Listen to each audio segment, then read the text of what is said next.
मतपत्र हो यो चाहिँ होइन यसमा चिन्ह केही छैन पहिला यो रातो आउँछ पहिलो प्रतिनिधि सभाको है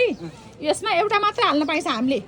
जुन चिन्हमा हाले पनि एउटा हाल्ने यसरी कतै पनि नछोइकन यो लाइनहरू यताउति कतै नछोइकन तपाईँको हाल्ने अनि उनीहरूले त च्यातेर दिन्छन् है अनि यो यसरी पट्टाउँदा चाहिँ तपाईँको अन्त लाग्यो भने फेरि बदर भयो यो सादामा लागेर केही पनि भएन है सादामा लागेर केही हुँदैन यसरी पट्याउने अब उनीहरूले यो च्यातेर दिन्छन् पट्याएर हामी टक्क हाल्न पाइयो अनि यो खसालिसकेपछि फेरि अन्त जाने लाइन बस्ने अर्को लाइनमा गएर यो कालो दिन्छ समानुपातिकको अनि यसमा पनि जम्मा एउटामा मात्र हाल्न पाइन्छ जेमा हाले पनि एउटामा हाल्ने त्यसै गरेर पट्याउने तरिका त्यही भइहाल्यो खसाल्ने तरिका त्यही भइहाल्यो यसको उद्देश्य भने भोट नबिग्रियोस् भनेर हो अरू केही होइन जेमा हाले पनि भोट चाहिँ नबिग्रियोस्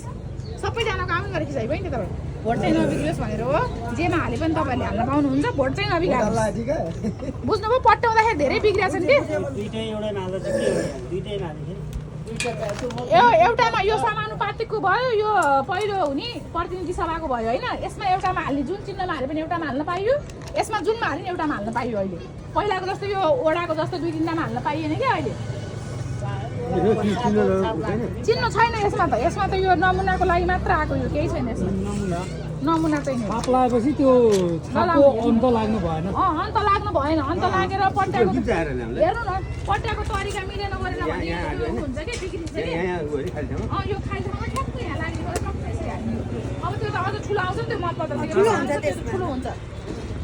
मतपत्र चाहिँ बिगार्नु